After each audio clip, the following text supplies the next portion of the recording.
The morning Derek signed the papers, he wore a tie I had never seen before. It was silk, deep burgundy, the kind of tie a man buys when he wants to feel like a man who has already won. I noticed it the way I notice everything, quietly, from across the room, without letting my face say a single word about it. He walked into that conference room the way he walked into every room he believed was his.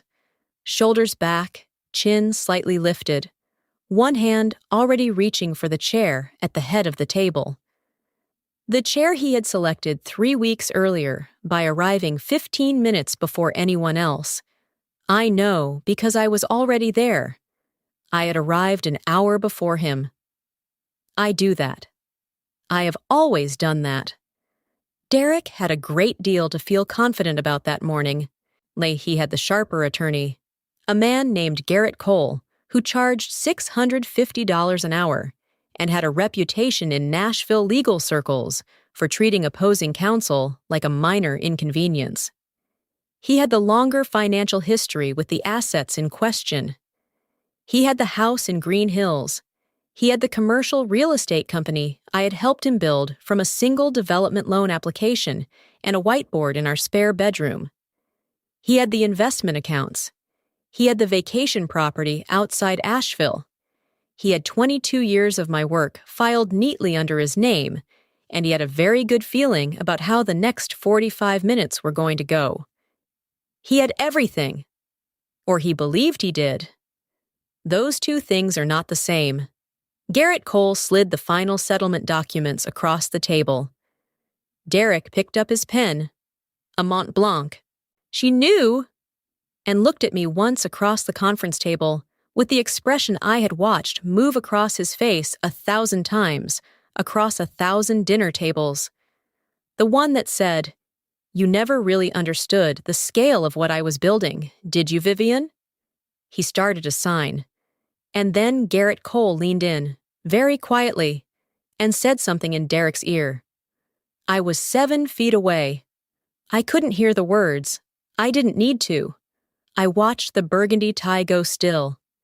I watched Derek's hand, the pen suspended mid-signature, hovering over the document like it had forgotten what it was doing there.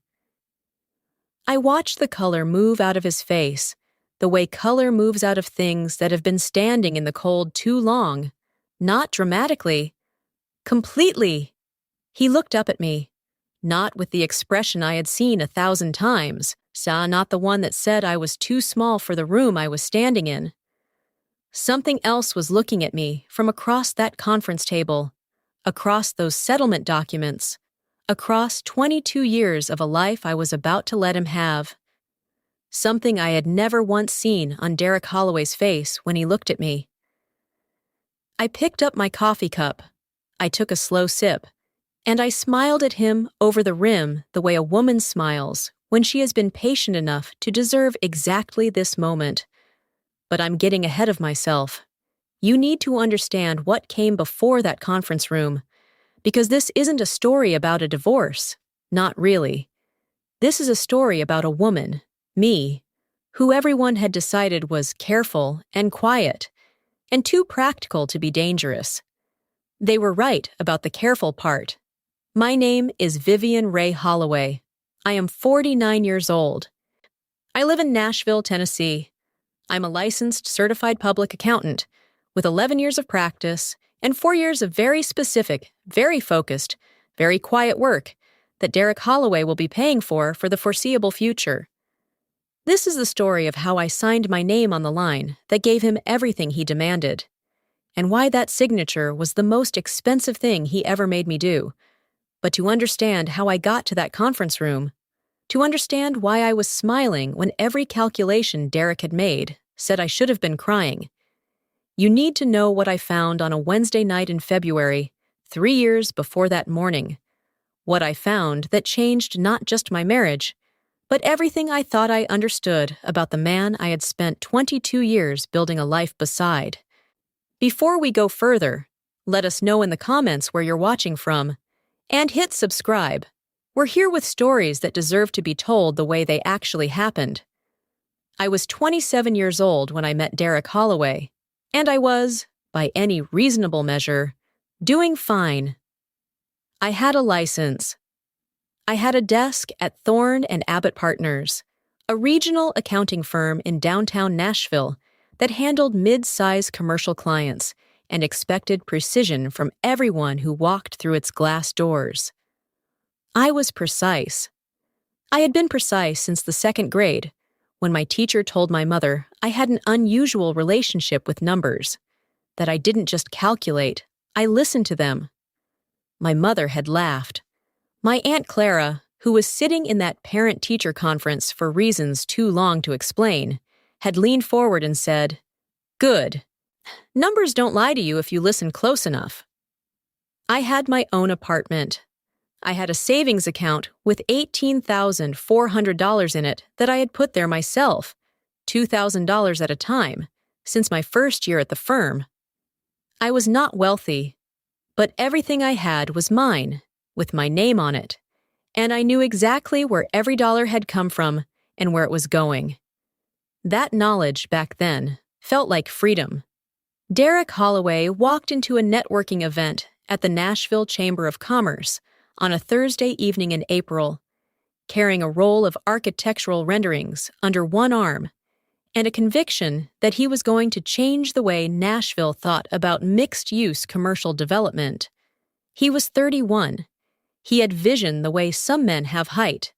You noticed it the moment he walked into a room, before he said a word. He was not wrong about his vision.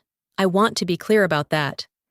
Derek saw something real in what Nashville was becoming, and he positioned himself at that edge with a confidence that was not entirely manufactured. That is what made it complicated later. The vision was real. The man who held it was the problem. He sat down across from me at a round table with a glass of wine he didn't finish, and spent 45 minutes describing a warehouse district east of downtown that he believed could become something extraordinary. I listened. Then I asked him about his financing structure, and something shifted in his face. A flicker of surprise, almost, like a man who had been waiting for someone to ask that question and had stopped believing anyone would. "You know development finance?" he said. "I know finance," I said. "Tell me your numbers." His numbers were a disaster. He had vision, drive, and a business plan that would not survive contact with a serious lender. I told him so in exactly those words, and instead of being offended, he laughed. A real laugh, unguarded, the kind that is actually relief, and said, "Okay, help me fix it." I did. Over the next 6 weeks, I restructured his financial projections, cleaned his balance sheet, and put together a loan application package that gave his vision a foundation it could stand on. He got the approval. The call came through on a Friday morning, and he called me before he called anyone else. "Vivian," he said, "I could not have done this without you." I believed him. I just didn't know that would be the last time he said it. We got married 22 months later, on a Saturday in October, just in a small ceremony on the Cumberland River. My Aunt Clara stood in the second row in a yellow dress, and before the ceremony, she found me in the bridal room and pressed a folded $20 bill into my palm. "What's this for?" I said. "A reminder," she said. "Don't ever let a man be the only signature on anything that's yours, Vivian. Not secret, just yours." She squeezed my hand. "I mean it like it's practical advice." She meant it as a lifeline. I kept the 20. It's still in my wallet. I have carried it every day for 22 years. Our daughter Sophie was born 14 months after the wedding. Lily came 3 years later, early and small and frightening in the way that only a premature baby in a neonatal intensive care unit can be frightening. Derek did not leave that hospital for 9 days. He slept in a chair. Every morning, he held my hand and said the same thing. "She's going to be fine. I know it like I know my own name." And Lily was fine. Derek carried her through the front door of our Green Hills home on a Tuesday in May, like he was carrying something sacred. That man was real. I need you to understand that. The man who slept in that hospital chair for 9 days was not performing. He was real, and I loved him. And that is the part nobody tells you about a marriage that goes wrong. That the good years are not a trick. They are simply not the whole story. By the time Sophie was 3, Derek's company had taken off in ways neither of us had fully anticipated.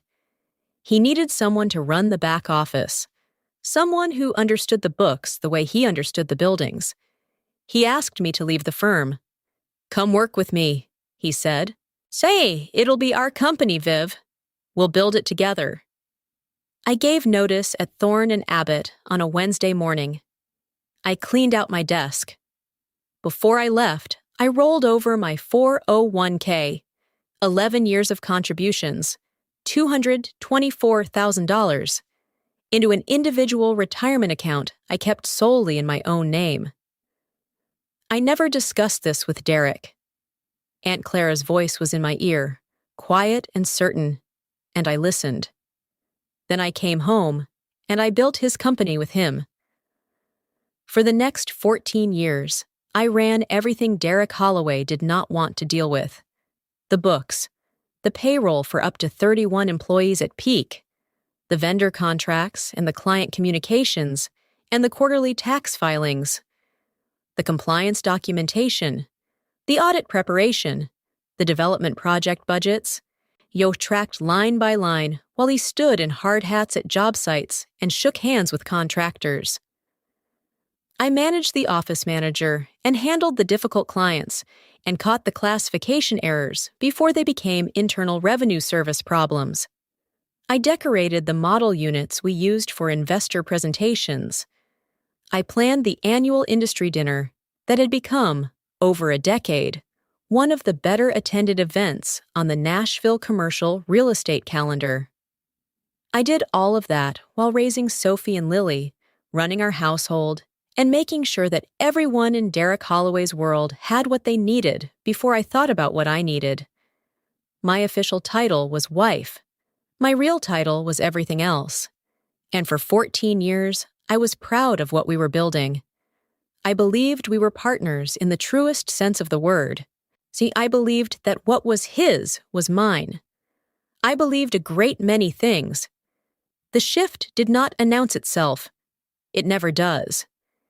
That is the thing about a life being rearranged around you.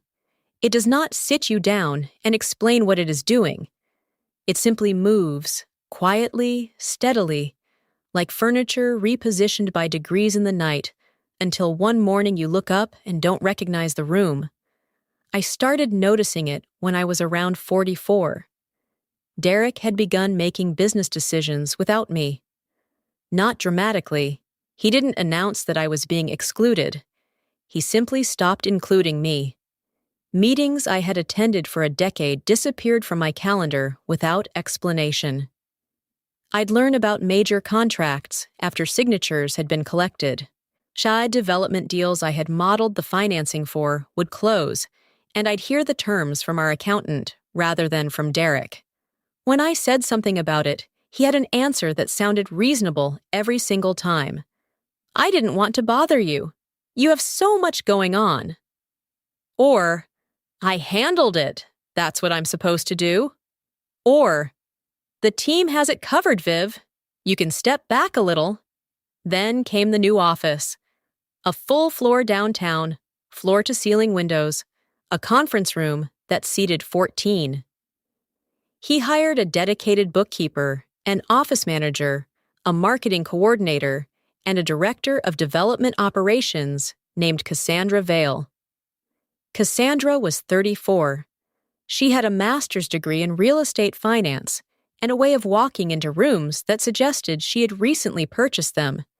Derek introduced her at the company's annual dinner as the person who is going to take us to the next level, and several of his colleagues shook her hand with the particular warmth of people who had already met her. Privately, separately, before that evening, he said I could finally rest. You've given so much to this company, Viv. Let the team carry it now. You've earned this. I smiled and thanked him. I told myself this was what success looked like. Building a team, delegating, growing.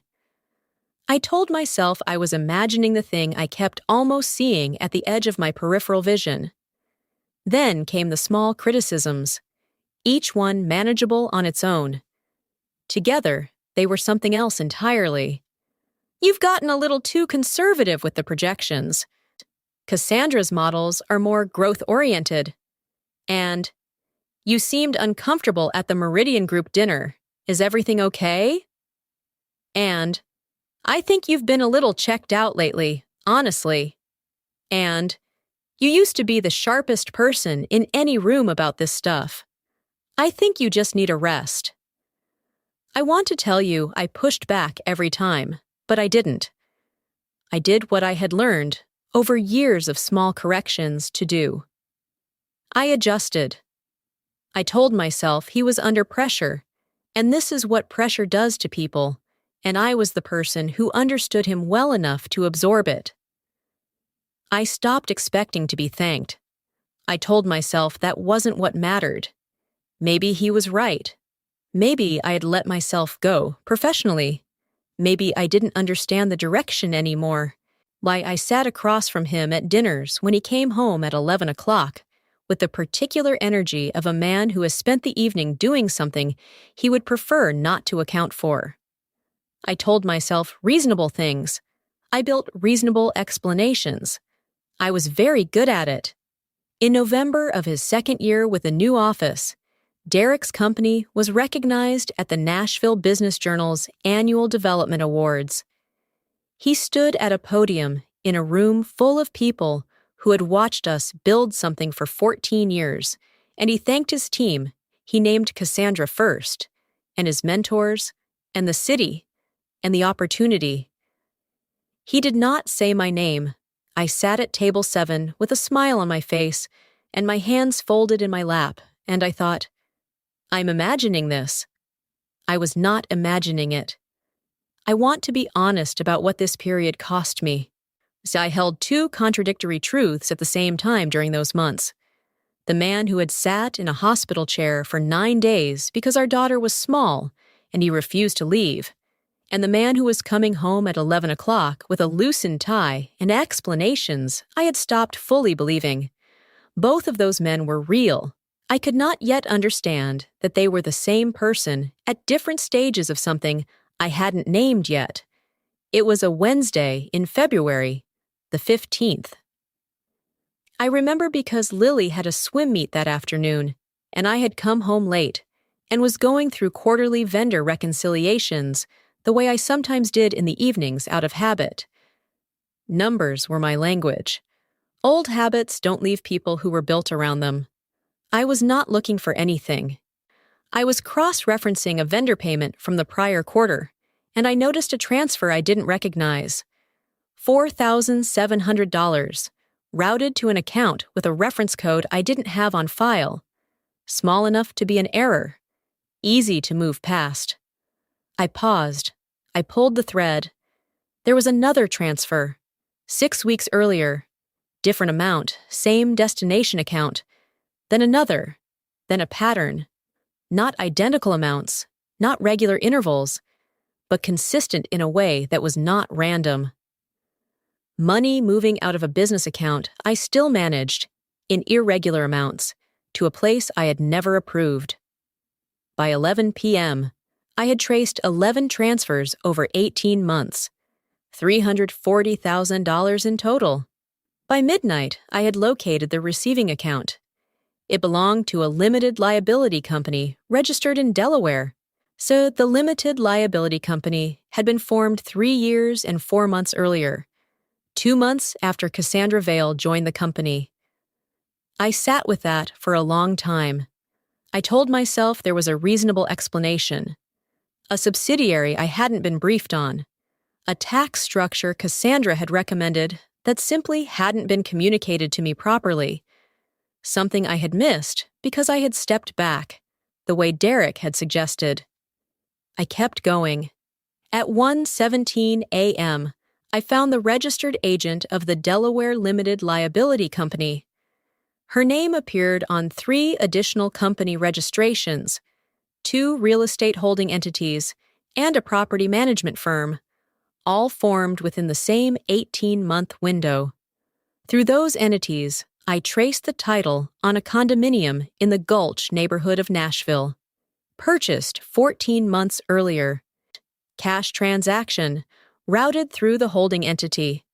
Current market value, $610,000.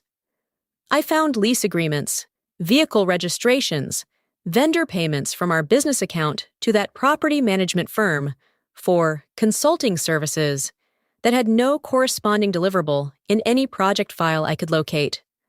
I added the numbers: $1,340,000, $1,340,000. Marital assets. Documented. Traceable. Mine, by law. Half of them. Moved into a life Derek had been building for someone else while I made dinner, and managed payroll, and sat at table 7 with my hands folded in my lap. I want to tell you I cried. That would have been the appropriate human response. But I sat at that kitchen table in the dark for a very long time, and I felt something that was not grief and not rage. Something colder than either. The feeling of a door closing on a version of your life. The soft, final sound of a lock clicking shut. I looked at the numbers for a long time, and then I asked myself one question. Not who, not why, not how long.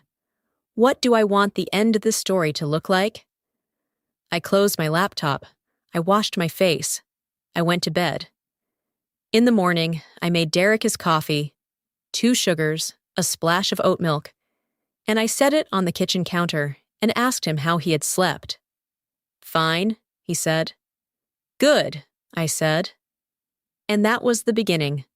Before we go further, drop a comment if you have ever found something that changed the entire story you thought you were living. You don't have to tell me what. Just, have you been there? I want to know I'm not speaking to an empty room.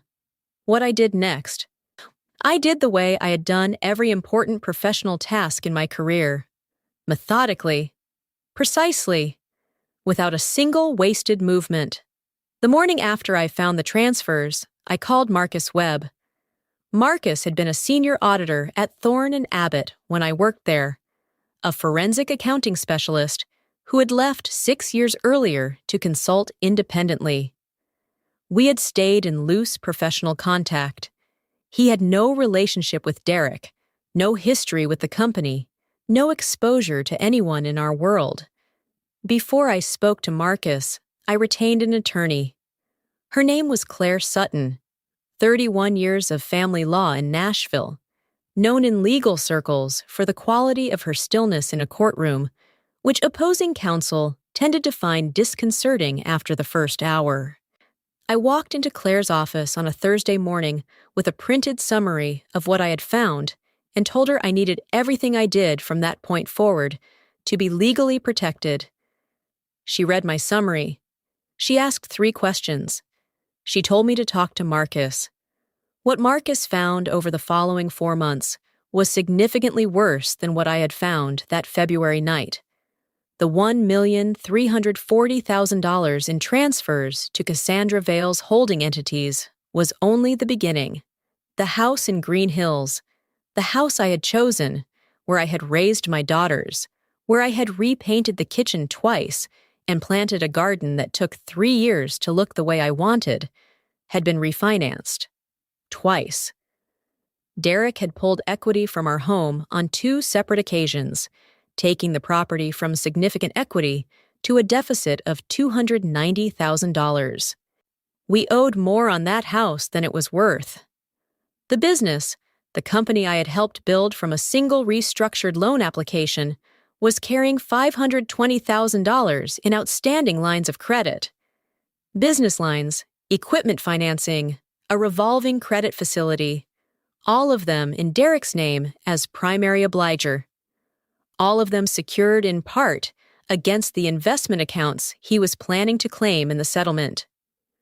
Those accounts, the ones he intended to take, had been pledged as collateral on 2 of the credit lines.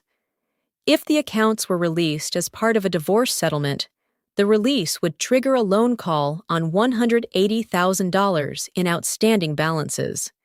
Derek had built something that looked exactly like an empire, the way a reflection looks exactly like a room. Convincing, complete, and with no floor under it. He had been planning to hand me the reflection. He had been planning to walk away with whatever was real. But here is the part that matters most. The part that Aunt Clara built for me 30 years before I needed it.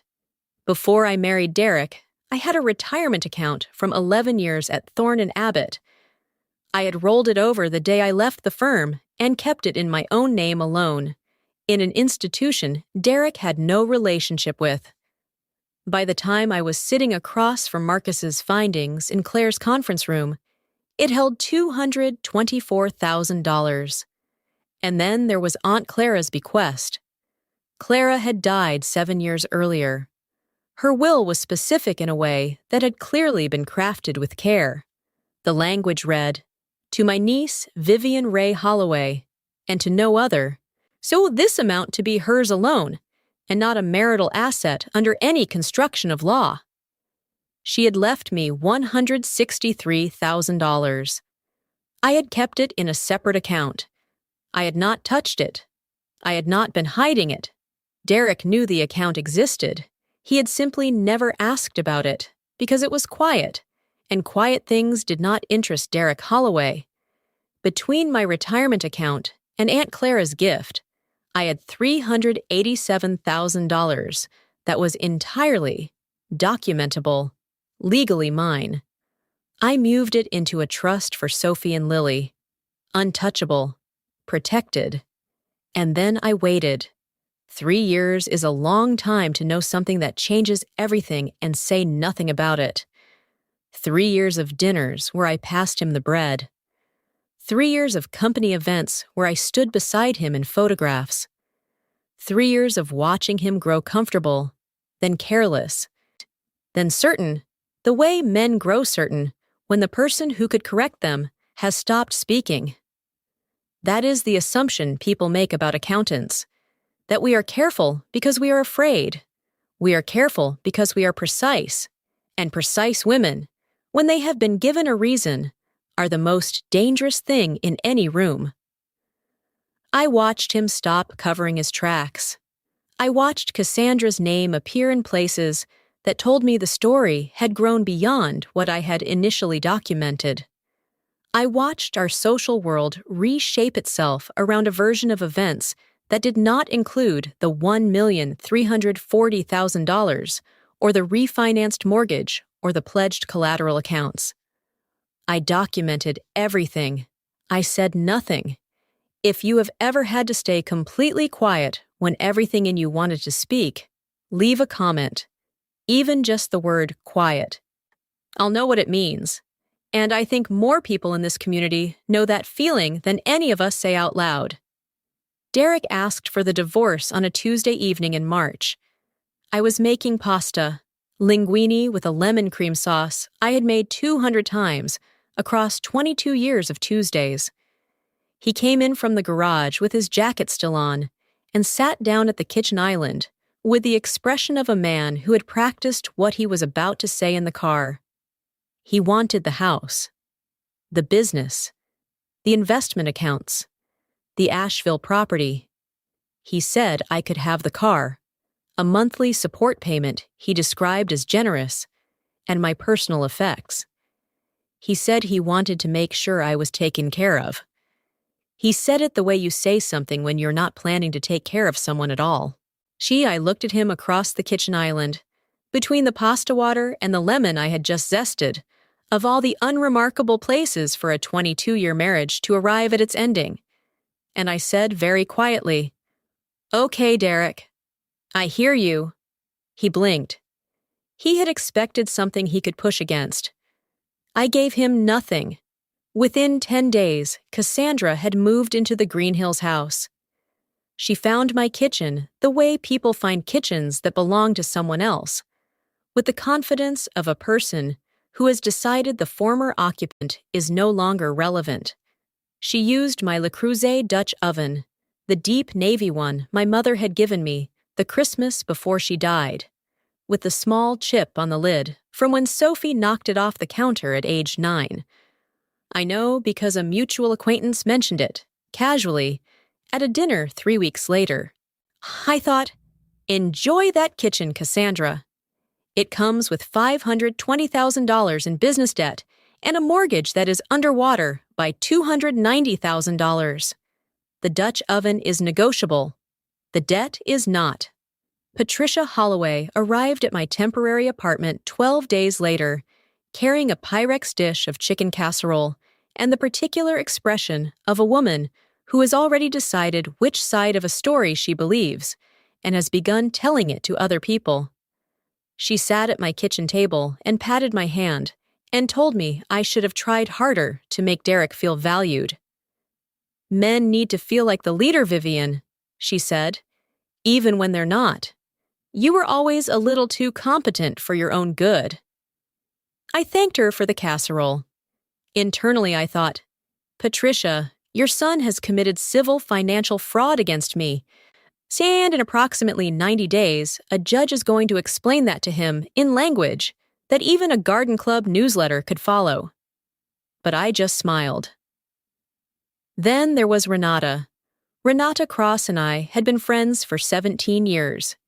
She had stood at the front of the church at my wedding in a blue dress she had driven to 3 different cities to find.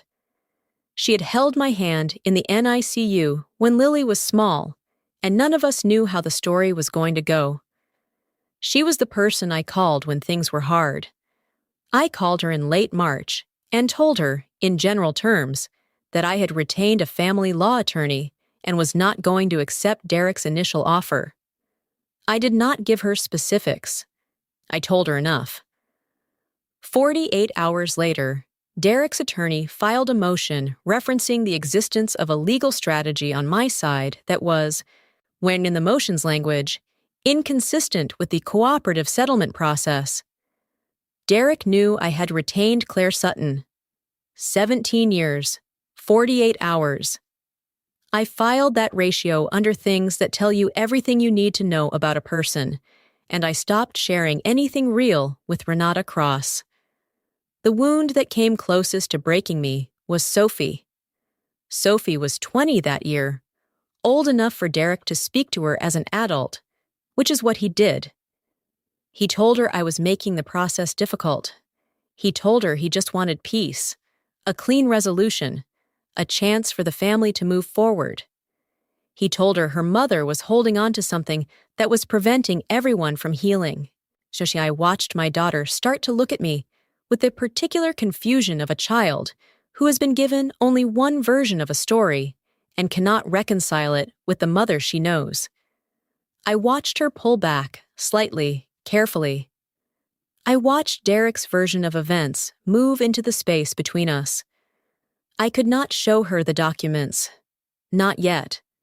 She needed to see them in a form that could not be revised. In a court filing, in a forensic report, in language affirmed by professionals whose job is to be precise about what is true. Some things you have to let play out even when it costs you. This was one of them. The cost of that patience was measured in Tuesday dinners, where Sophie's eyes held a question I could not answer yet. Claire Sutton had been practicing family law in Nashville for 31 years. She had seen every version of every dissolution, of every kind of marriage a mid-sized southern city produces. When I walked into her office for our strategy meeting, 6 months before the signing, I placed 4 inches of organized documentation on her conference table. She read for 52 minutes without saying anything. When she finally looked up, she said, "How long have you known?" 3 years, I said. She looked at me for a moment. "And you waited?" "I needed him to be certain," I said. "Certain men stop being careful." She picked up her pen and set it down again. What do you want to do?" I told her I wanted to let him have everything he was asking for. She went very still. The particular stillness of a professional, trying to determine whether the person across from them has arrived at a decision through strategy or through despair. So I explained. The house, underwater by $290,000. If Derek takes full ownership, he takes the deficit. The business, $520,000 in outstanding credit lines, his name as primary obligor on everyone. 2 of those lines carry acceleration clauses triggered by ownership transfer. The investment accounts, pledged as collateral on $180,000 in outstanding balances. Releasing them in settlement triggers the loan calls. And the $1,340,000 in concealed marital assets transferred to Cassandra Vale's entities, fully documented, forensically traced, legally still a marital asset that he had fraudulently concealed. The documentation does not become less true because he has signed a settlement. It becomes the basis for a civil fraud claim. If Derek signed the settlement taking full ownership of everything he had demanded, he would be accepting sole personal liability for approximately $990,000 in combined debt, while simultaneously handing me a complete and professionally documented fraud claim for $1,340,000 in assets he had hidden. Claire Sutton set down her pen very slowly. She said, "So when you sign the settlement?" I walk away with my protected assets, 0 marital debt, and a civil fraud filing that his own signature will have helped establish. She leaned back in her chair. The expression that had been in her eyes when I walked in, the careful concern of someone preparing to protect a woman from her own grief, was gone. Something else had replaced it entirely. "Mrs. Holloway," she said, "I owe you an apology. I walked in here prepared to protect you from yourself." "Everyone walks in prepared for that," I said. "That's the point." For 3 months, I gave the performance of my professional life. I showed up to mediation in clothes that were slightly too large for me. I spoke with the particular hesitance of a woman who has lost her footing and isn't sure she will find it again. I said things like, "I just want enough to start over," and "I know the business has been his life's work," and "I'm not trying to make this harder than it has to be." I asked for almost nothing: a modest cash settlement, my car, my protected accounts. Derek and Garrett Cole could barely contain their relief. Derek told his golf group I hadn't even fought. He told Patricia I had accepted a fraction of what a competent attorney would have argued I was owed. Patricia delivered this information efficiently. Her garden club heard it by Wednesday, her Sunday school class by Thursday. "That woman didn't have any fight in her at all," she was reported to have said. "I always knew she wasn't really cut out for Derek's world." I heard that secondhand on a Saturday morning from someone who thought they were offering me sympathy.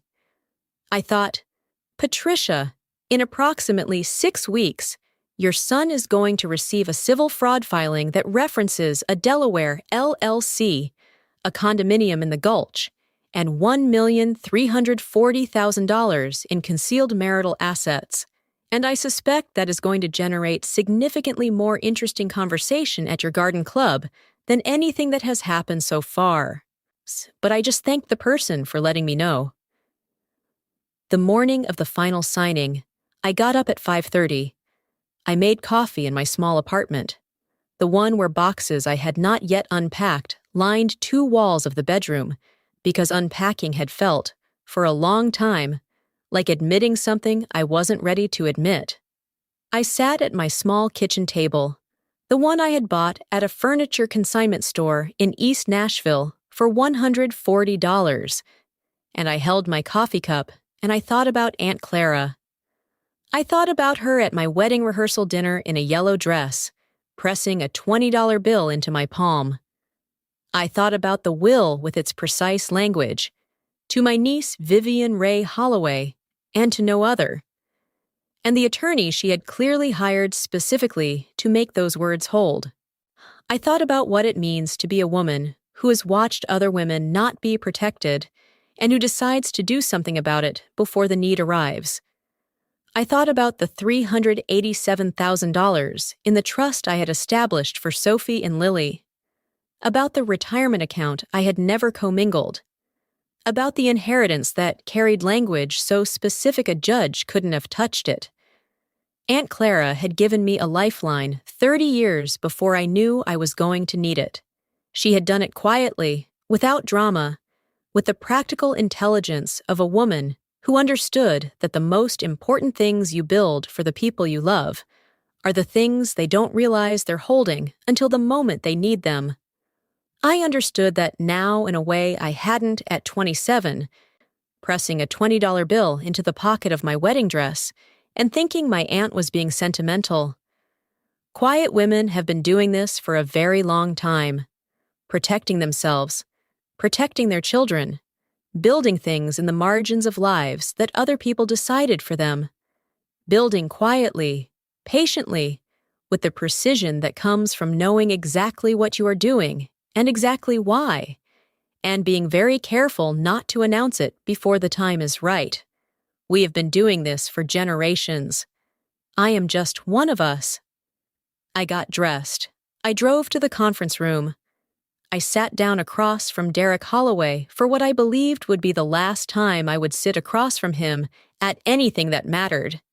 He looked the way men look when they have already spent the money. Settled. Composed. So slightly impatient with the formality of confirming something he considered already decided. He had already told people this was over. He had already made plans. Garrett Cole slid the final documents across the table. Derek picked up the Mont Blanc. He looked at me once, briefly, with the expression I had spent 22 years watching move across his face. He started to sign. Garrett Cole leaned in and said something very quietly into Derek's ear.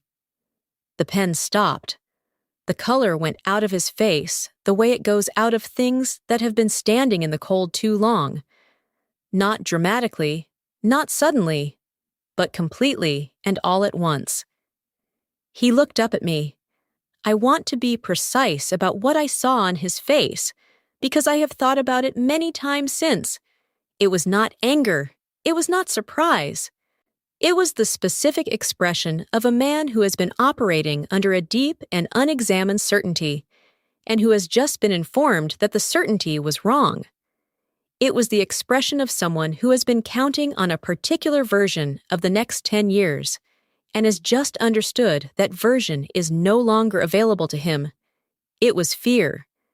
And underneath the fear, though I had not expected this, something that looked almost like recognition. As if some part of him had always known, distantly, that the woman who had listened to numbers since the second grade had been listening to his. I picked up my coffee cup. I took a slow sip. I smiled at him over the rim, the same smile I had practiced at 1,000 dinner tables, at 100 industry events, at every mediation session where I had worn clothes that were too large and spoken in a voice calibrated to sound like defeat. This time, the smile was just mine. Derek Holloway signed the settlement agreement at 10:17 a.m. on a Thursday in October. He accepted full ownership of everything he had demanded. He did not look at me again. I drove home through Nashville with the windows down and the city moving past me, the way cities move when you have somewhere to go and the road ahead of you is clear. I thought about Sophie, who I believed would come back to me when the documents were public, and she could read them in the language of evidence rather than the language of her father's explanation. About Lily, who had called me on a Thursday evening recently and said entirely unprompted, "Mom, I just want you to know that I see you." About Claire Sutton, who would be filing a civil fraud complaint before the end of the month that referenced, among other things, $1,340,000 in fraudulently concealed marital assets and a forensic report with Derek's name on it 247 times. About Aunt Clara's $20 bill in my wallet. Some things you keep not because you need them, but because they are the proof of something true. That someone saw you.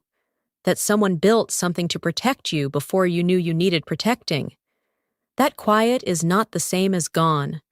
Quiet is just what thinking looks like from the outside. If you have ever been underestimated by someone who should have known better, if you have ever stayed quiet when staying quiet was the hardest thing you had done all year, I want to hear from you. Drop a comment. Tell me your word for it. Tell me where you're watching from. Tell me what kept you going when going did not feel possible. The strength in this community is something I don't think any of us have fully measured yet, and I would like to start. Subscribe if you haven't. I will see you in the next one.